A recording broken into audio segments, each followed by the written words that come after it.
You're listening to Over the Bull, where we cut through marketing noise. Here's your host, Ken Carroll. So you want to expand your business or you have a new idea, but you don't know exactly how to go about it. There are so many choices and so many options. Oftentimes trying to get things started is a lot different than trying to keep momentum for something you already have.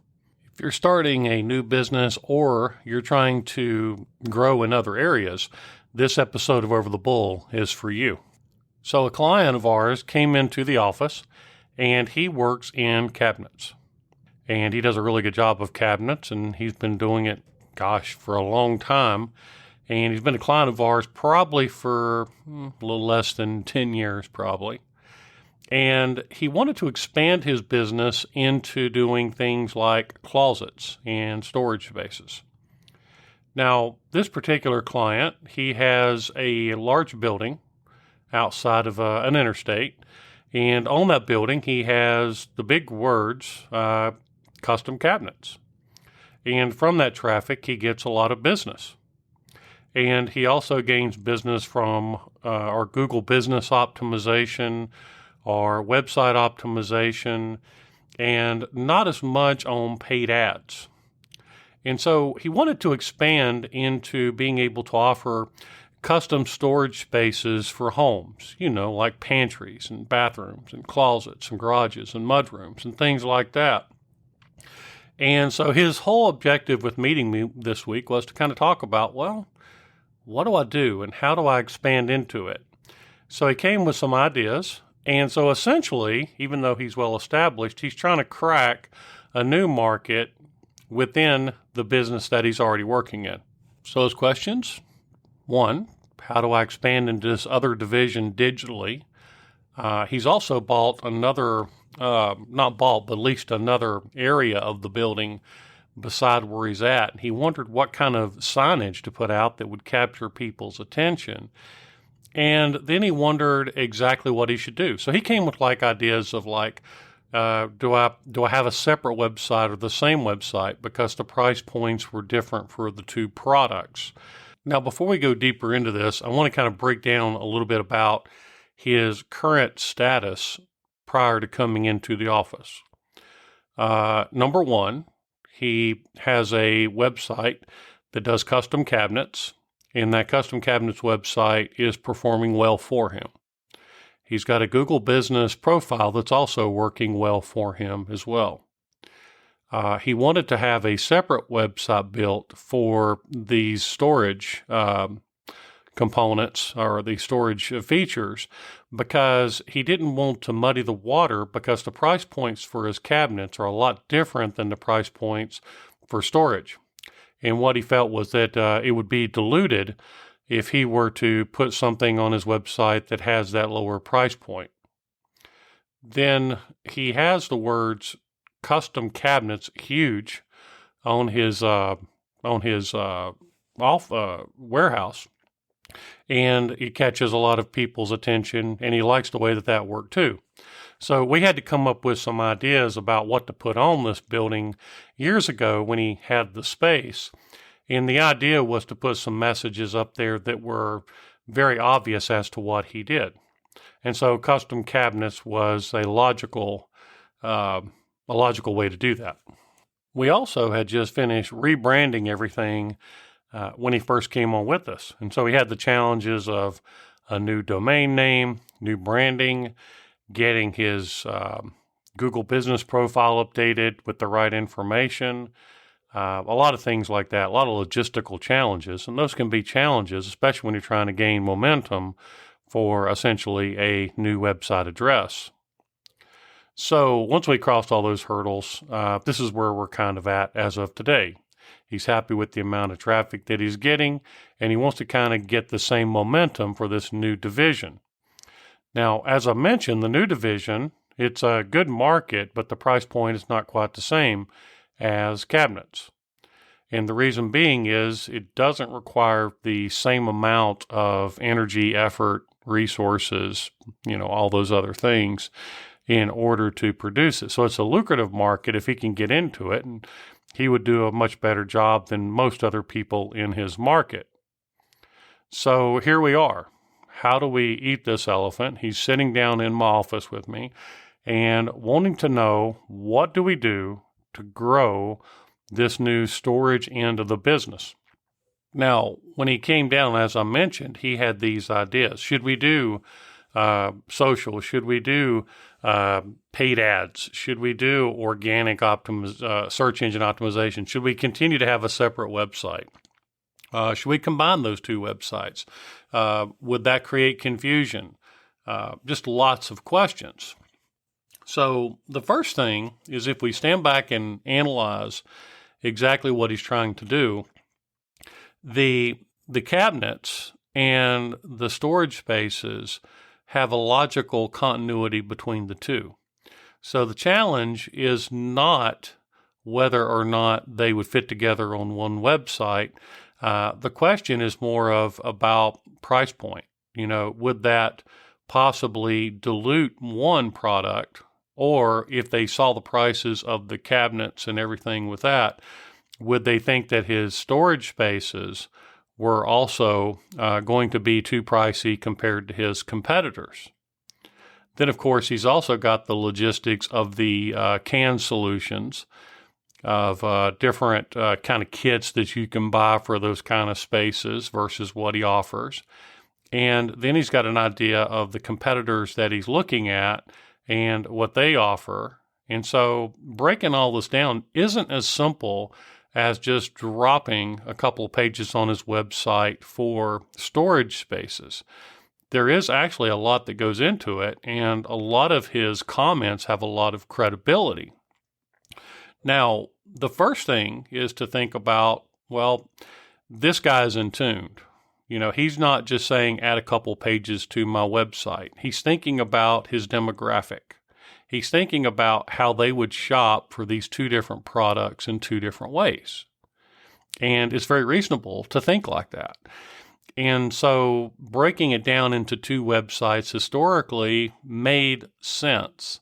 Now, it also was in tune with how he was selling and marketing product. He wasn't trying to sell the storage directly on the internet through paid advertising or things like that. He was going to use it more as a kind of like an accent offering that he would do through his sales effort and things like that. He wasn't really looking at a deliberate, intentional, kind of what we would call a primary sales. Because, a lot of times in sales, you have things where you bring people in on one offering, but then you want to sell them on other offerings once they come into your business. And so his primary effort was cabinets, and then storage was a secondary effort. And it was his strategy. And honestly, he just kind of came to us and asked us to put it together because he was going to use it and kind of explore and dabble a little bit in the storage arena. But here he is. He's had success at it, and now he wants to get more deliberate with the effort. And he's bringing these questions to the table. Now, there's another aspect to this client that I have to consider, and that is his investment in terms of resources for actual advertising.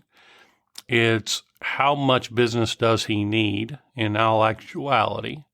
It's the kind of market position that he has versus the do-it-yourself kits and things like that that's out there within the market.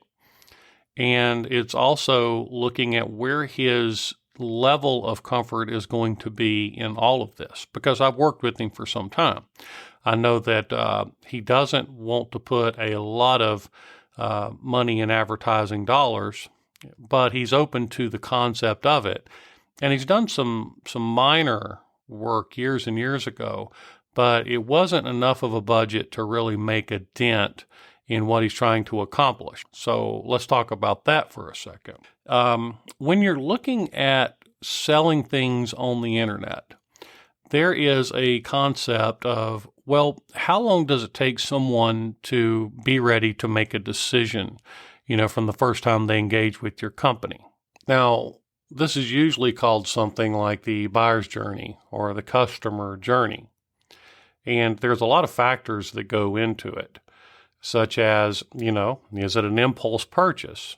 So we have a lot of luck in the tourism industry selling low price point tickets. But when it becomes a higher price point ticket, the customer's decision is more complex because it requires more of an investment. There's more of a thought process involved in that. And so when you look at what he was trying to do with paid ads, the customer journey was more lengthy. Just think of it like this. You're looking for t-shirts. You're going to spend 10 or 20 bucks on shirts. Well, that's a pretty easy decision. But if you're looking to buy a car, well, that decision is more complicated. And then if you combine that with the buying cycle, the sales cycle, or the ecosystem, which is another term for it, people, when they approach your website based upon the way that you engage them on the internet, they may have already done a lot of homework and they may be closer to making that purchase decision. However, if they've never heard of you before, or they need to investigate you as a company versus other companies, then that can also require a little bit more time to engage with them and gain their trust. And so that leads to, well, how do we first engage someone who may be ready to purchase cabinets but may not trust a new company they've never heard of before? We need low commitment offerings. We need ways to help customers feel more comfortable to make that first layer of engagement. Now, when you're buying, tens of thousands of dollars of cabinets for a home, and there are different choices out there, then of course to give someone that level of comfort is more complex than telling someone that they can, buy a t-shirt.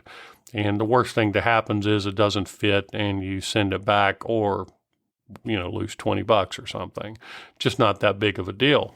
So if we circle back around to the concept of him wanting to not merge his custom cabinets with the custom storage elements, you can quickly see why that could also create layers of confusion or instant points of, this guy is going to be too expensive compared to other people or other options, or may not be the right option in this case. So as you can see, as you break it down, it's really not just as simple as saying, I'm going to add storage offerings on the cabinet website.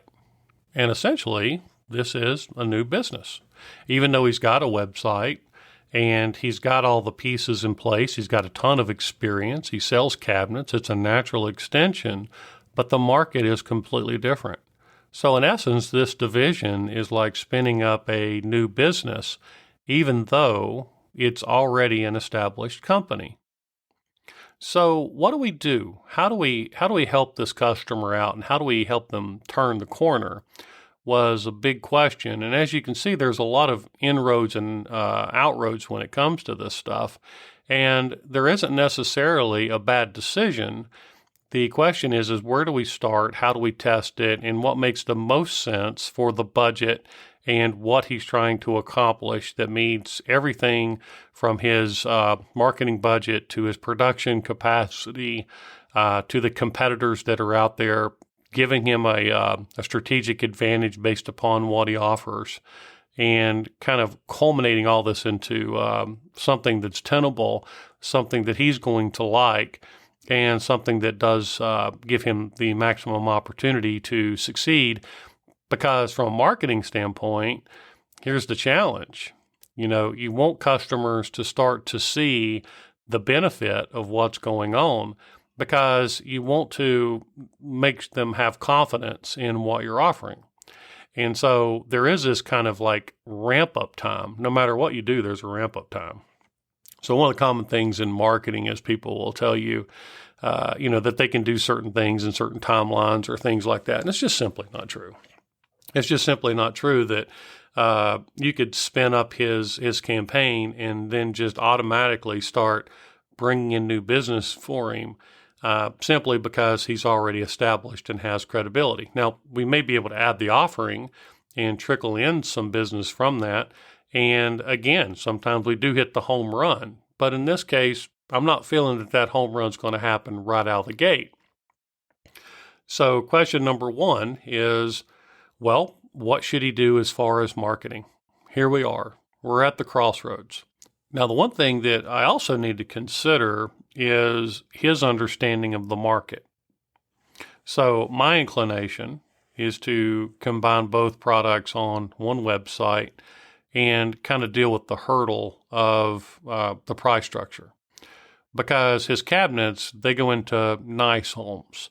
He doesn't build these little standard kits that you buy online. I mean, he can build these cabinets to the inch. He measures every single place. Whenever I go out with him and do photo shoots, he's looking at each cabinet as far as like how the doors line up. He's looking at the hinges. He's looking at where they're positioned. He's looking at every single element, even the wood grain this guy pays attention to. So his target audience, even when it comes to storage, mudrooms, pantries, bathrooms, things like that, they're also going to be of the caliber where they're going to want something that is a little nicer than the average bear gets, and they can afford to pay for that as well, which to me is a signal that maybe this price point is not quite as big of a deal as maybe he thinks it is in his market. However, I do have to respect his understanding within his market. So you see, there's a trick here. There's this push-pull. And if my client did not come in and sit down with me and talk to me about this, then I would not have inserted that into the equation.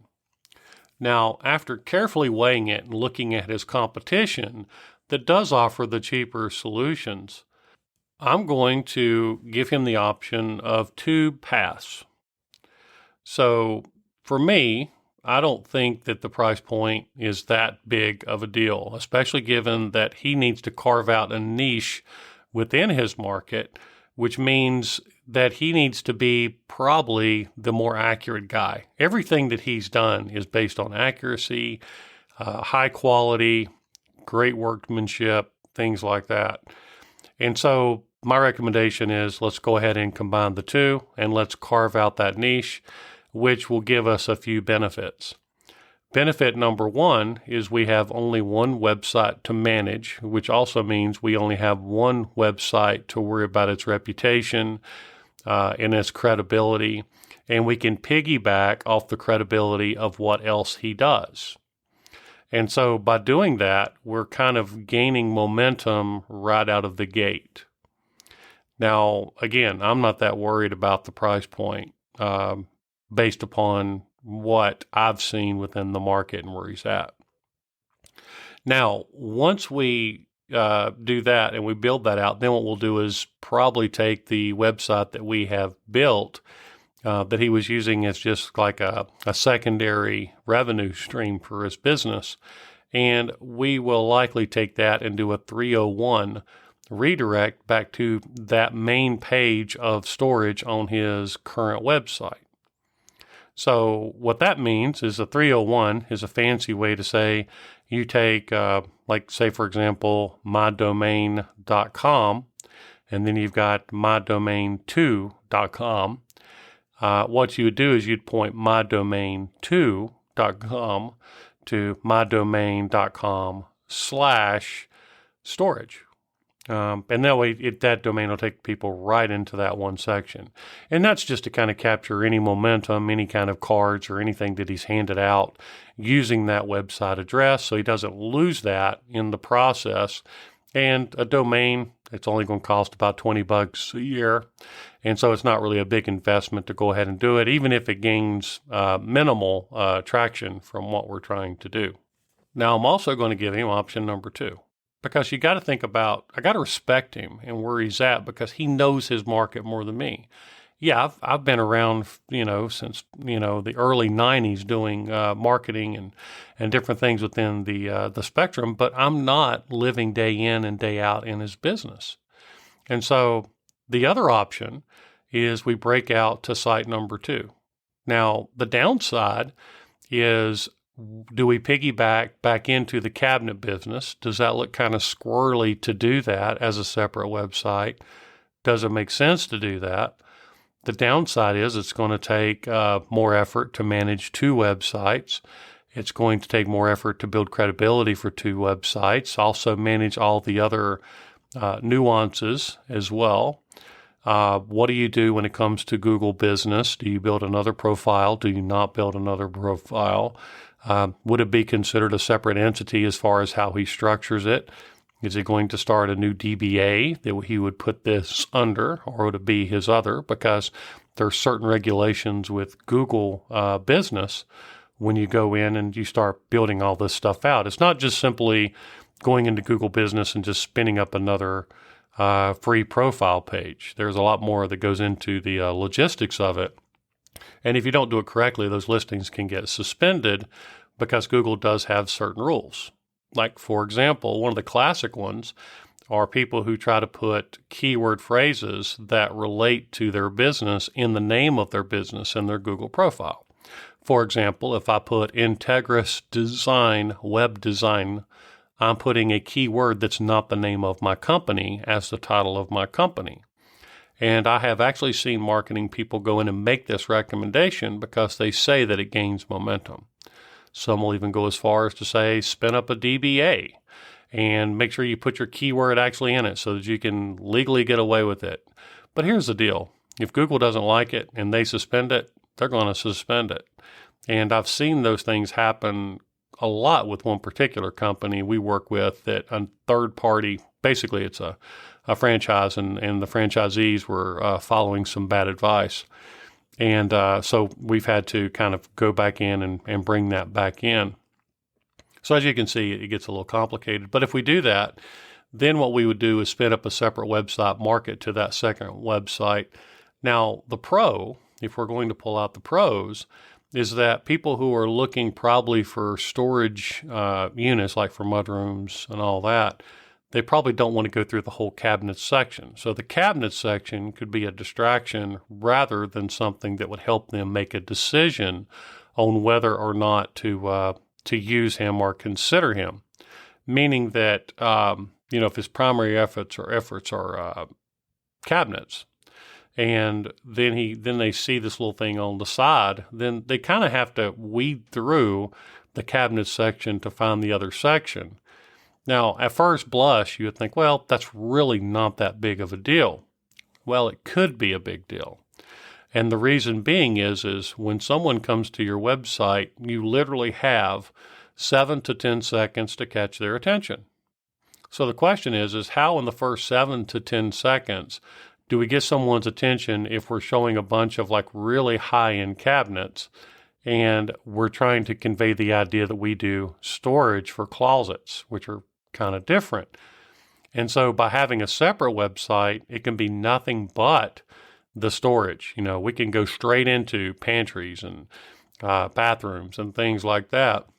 Well, on the cabinets website, we have to kind of, if we combine the two, we're going to have to find a way to disperse those two elements and make it make a lot of sense.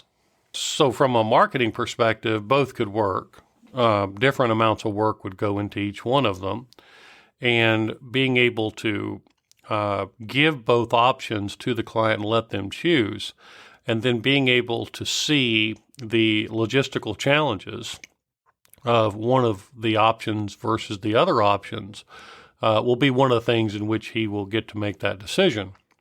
Now, my role is to look at what he suggests, take his input in, and then cultivate a plan around his decision. And so if he comes back and says, yep, let's go ahead and combine those two sides together into one, then I can see the search engine optimization benefits. I can see how having additional content is going to help. I can see how we could have a much more robust website for the one versus having two kind of micro websites, where if we do those two micro websites, then we have to clearly convey to the client that from an organic perspective, we're kind of rebooting the process, which then takes us to the next point. And that is, do we worry about search engine optimization right now? And to what degree do we worry about it? You see, these are blasphemous decisions, to some people. Well, of course, you've got to work on search engine optimization. And of course, you've got to build that into the plan. Well, no, that's not necessarily true. You see, from a business standpoint, your goal is to not follow a standard process that makes you feel good or satisfies some itch in marketing and design. The goal is pretty simple. The goal is to drive people that are more likely interested to buy your products so that you have an opportunity to sell them on those products. It's pretty much that easy. Now, if you can stand on the side of the road and fulfill your coffers and have enough production, holding a sign up on the side of the road and bringing people in versus spending 20 times as much doing paid advertising on the internet, then you probably want to hire that guy to stand on the side of the road and hold a sign up and dance, right? So the same thing is true with the internet. And so when we break these two sides down, we could decide to go with the paid ad strategy and not even worry about the organic implications. Now, of course, there's always things that you want to do as best practices for search engine optimization. There are certain site structures and considerations that go into it. And of course, yes, there's a good argument for building up an SEO plan long term. 100%. There's a great argument for content marketing. 100%. There's a great argument for social media posting. 100%. There's a great argument for paid advertising. 100%. There's a million different ways to dive into this and build a strategy. Now, the question is not should you do all of them or, fall for whatever argument you have, because in marketing, you also have to remember that you got the marketer too, right? And so if the marketing person has the capability to offer social media posting, they're going to give you all the reasons that you should be using social media for this marketing strategy. It's just like if you're specializing in paid ads with Google. Well, of course, everything should be paid ads. If you're a search engine optimization guy, well, of course, search engine optimization should be what you should concentrate on. But the reality is, no. The reality is that's not true. The reality is you are trying to sell a product or a service to people, and you want to get to them in the most effective way possible within a budget that your business can manage. Now, for small businesses and startups, there is a balance. There is no unlimited budget. There is no unlimited let's wait for return on investment. There is no money generated from best practices with putting in certain tags on a website. Now, of course, there are good practices and certain ones should be followed. But if you get lost in the weeds of trying to chase all these little details, it's going to become a distraction for your business. It's not going to be optimized in the right way. And frankly, it's not going to work, and you're probably going to run out of money before you get to see the fruits of it or just give up on it. I mean, that's just the reality of business. So if we circle back around, then the idea is, okay, if we go with option number 2 and we build out this microsite, then we're probably going to go into the world of paid advertising. Now, of course, we have to think about the value proposition, and we've got to think about those emotional triggers that we talked about in the last podcast to make sure we have the right call to action. But there's some benefits to running paid ads initially. Number 1, it's more instant gratification. Search engine optimization is not overnight. There's not magic to it. It requires work because Google wants the most credible websites to pop up in the search results because that makes their search engines more valuable to the average person. And so you got to build credibility up, and there are ways to do that over a period of time. Conversely, why you do paid ads is you get this kind of ability to promote and advertise within your market, and you get to do it fairly instantly. Now, when I say instantly, what I mean is that you can launch the ads, pretty much pretty quick. I mean, we can launch them within a day. But the idea is once you launch them, then you also need to track their results. You need to modify them, change them. And now you've got to give Google the opportunity to kind of understand what you're trying to achieve through those ads and give it time to work through that and build up that, for lack of a better word, understanding of meaningful actions for those ads, which means you got to invest in paid ads and the time it takes in order to figure those things out.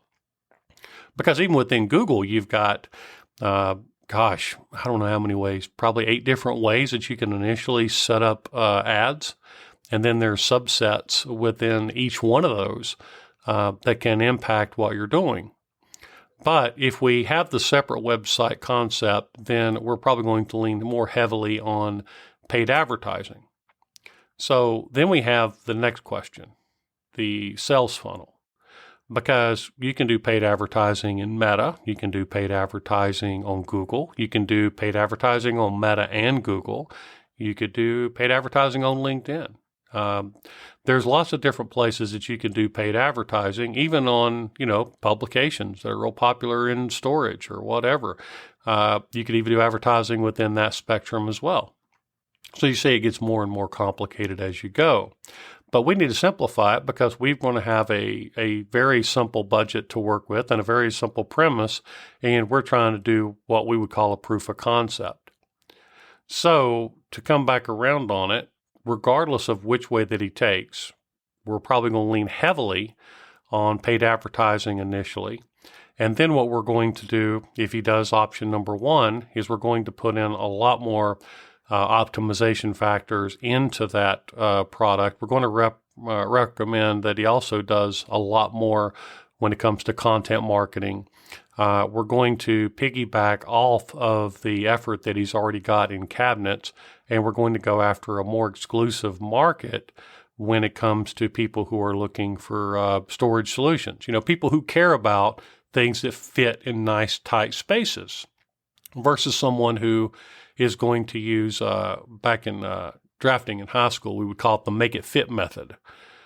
Reason we called it that was because if you got close enough, you were graded on a curve. If you could follow directions to kind of make it look somewhat like it, he would, the instructor in the mechanical engineering or drafting class, he would grade on a curve based upon how close you got it. So we had this thing called the make it fit method. And so people who want things exact. Now, so paid ads are interesting because they can do a lot of things for him regardless of which path that he takes. Now, one gives us a little more strength to start working on organic placement. We've already got our credibility kind of stacked up a little bit. We've already got our profile situated. We've already optimized the what we would call the NAP score, name, address, phone number for his Google business. We've already done those things. But paid advertising can work either way. Now, what's great about paid advertising, and by the way, I've won awards on search engine optimization, big believer in search engine optimization. Matter of fact, I do know that it still converts at a very high rate. For those of you wondering, should you do paid or organic? There are statistics out there to show that up to 60% of people make decisions in the sponsored or paid area versus the organic area. So ultimately, best idea, best world ever, what should you do? The answer is yes, you should be in both places.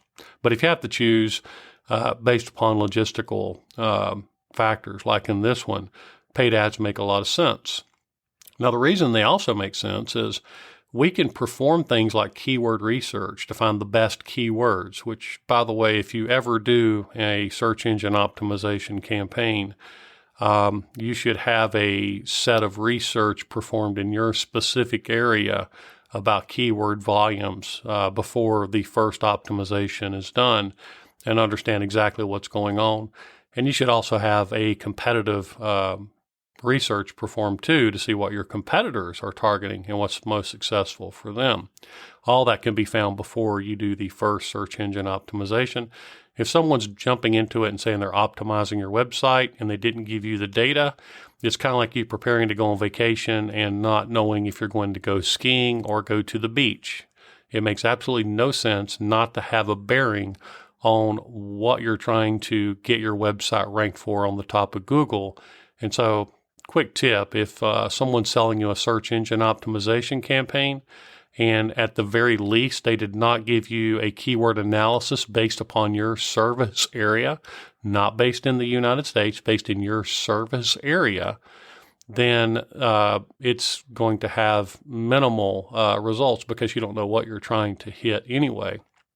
And if you don't have a competitive research, to me, that just seems kind of outrageous because your competitors, why would you not want to use that data, especially knowing that search engine optimization is one of these deals that's it's a lengthy thing. It's not like you're just going down to the store to grab a drink. You're actually taking a long trip with search engine optimization over a period of time, and you want to make sure that the effort that you're doing are for searches, which are what keywords are, means what you type into Google, that those words are the most effective keywords. And why would you not spend a little bit more money to understand your competitors before going into such an endeavor?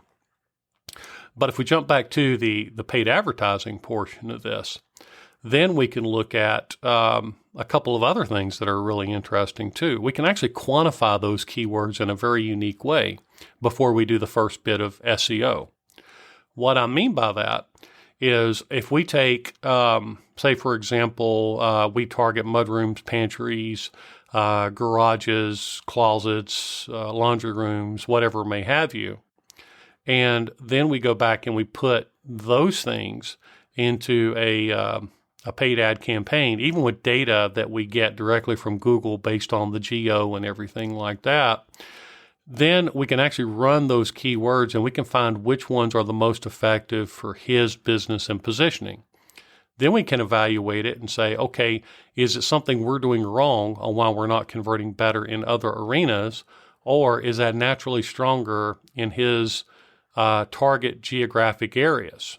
You see, and then once we understand those data points, then what we could do is go back and retroactively start making some search engine optimization decisions based upon real world data, based upon how his website is engaged with by potential customers. So in other words, we quantify the keywords before jumping into search engine optimization. And so there's a benefit to running paid ads. Now, the next question is, should we run them on Facebook or Meta as well? Or should we just run them on Google initially? And then how does that work? Because part of what we want to do is we want people to be exposed to the brand and want people to click through and see it. But then after they do a little bit of homework, we don't want them to forget him. And so there's a couple different ways to do that. You can do retargeting campaigns in Google where you can stay in front of those people. Or within Meta, you could try to also broadcast to similar people in places, blah, blah, blah, within Meta's sphere too. And if you keep in mind that Google is for direct searches and Meta is more for targeting groups and audiences in a different way, and knowing that we have a limited budget and knowing what this market is, we're going to probably start with paid advertising on Google. And then what we're going to do is see if we can start to gain momentum and conversions and interest in that arena through initial marketing and some retargeting strategies. Which maybe I'll talk about some of those retargeting strategies in the next podcast. That may get you coming back. Don't mean to lead you on, but maybe I'll remember to come back and do that.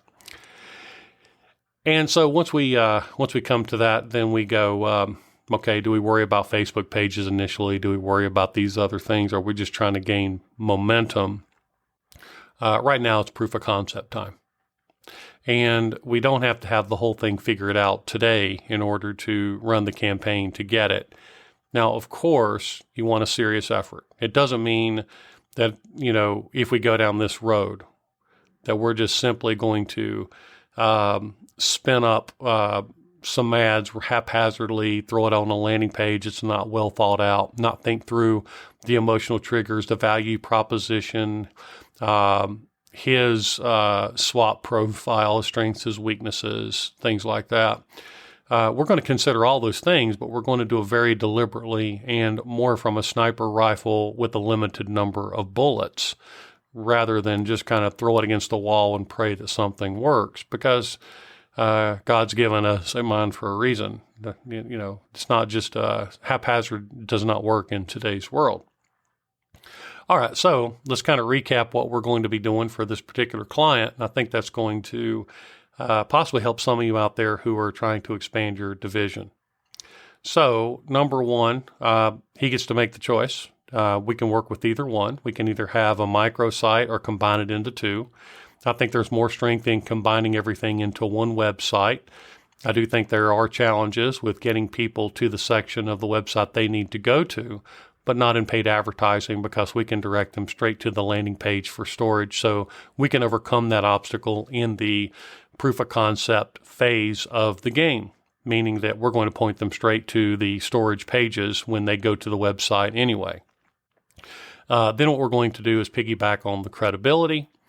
And then we're going to run paid ads, and we're going to target a demographic that is not price shopping, but they're more concerned about accuracy and quality, and they're more concerned about different aspects. And we're going to fine-tune that campaign and the messaging on the landing page in which they come to, meaning that we want to make sure that we're meeting the expectation and we're giving them an easy opt-in and an easy way to engage with this business. We're going to try different markets, or not markets, but rather different services, mudrooms, pantries, laundry rooms, those kind of things. We're leaning probably more toward laundry rooms and pantries, because statistics show that women are more concerned about those two areas when shopping for homes, that and the kitchen. And so we want to target those areas which we think are going to be more effective. Probably won't lock down the demographic to only females initially, but we may quickly move into that arena based upon their results. Then what we're going to do is find which one of those areas are the hottest, which one of them leads to the most phone calls, ultimately which ones lead to the most business, and then we're going to focus in that arena. Because even if people are more affluent, they may be more apt to want to buy custom cabinets for a mudroom than, say, for something very modest where they really don't care to spend a lot of money in those areas. Usually people that are affluent, they have money, but for a reason. They take care of their money. All the ones that I've known take really good care of what they have, and they worked hard to get there. So once that's done, basically step one, step two, paid ad campaign, running it. If he's determined to have it out, then we basically don't run them to the landing page. We run them to a separate website. So as you can see with this initial plan, it doesn't make a lot of sense to have this separate website. But if we do have it, then we're going to run paid ads to the separate website, go with the same strategy, and then we'll probably feature those different arenas a little bit more, meaning mudroom, blah, blah, blah. And then we're going to understand our keywords a little bit better once we start converting in a certain click. And then we start to grow him. Then we're going to start exploring, expanding out, maybe doing some social media posts, some remarketing out there to bring people back into focus. And we may do a little bit of, now I'm thinking about it, we may do a little bit of meta marketing initially just for some retargeting, just for to see what happens there. And once we get all that stuff in place, then what we'll do is grow the campaign. Typically, once we get a client over a 3 to 6 month window with that proof of concept, they start gaining traffic, they gain confidence in it. Then we'll start to look heavier into search engine optimization, which has its own can of worms associated with it. And then we can give the customer confidence in the keywords that we're choosing, because by then we've done all of our competitive research. We've got actual real world data as to what's bringing him the most phone calls or leads. And then he's going to have more confidence in order to invest in that direction. And then if he continues that direction, because he wants to grow more, then we can continue to do it. But if he's already reached his capacity with paid ads, then why go any further? That's his capacity, and we're fulfilling everything he needs in order to stay in business and have plenty of business. And so, yes, there are points where it doesn't make sense for a customer to have so much business they don't know what to do with. And so those are the concepts. And then, of course, let's circle back around to the sign on the building. What should be up there? The term storage, even though that's what it is, custom storage, when you think of it and you drive by it, you're probably thinking of like those storage facilities, where you rent the little building and you put all your stuff in it. Well, that's not what he does. And so the word storage is already kind of within his demographic is understood as like those storage little units that you put things in. So what we'd want to do is we want to give context if we use the word storage by using the word like, pantries or what was the other one? Mudrooms, whatever those things are, give it proper context.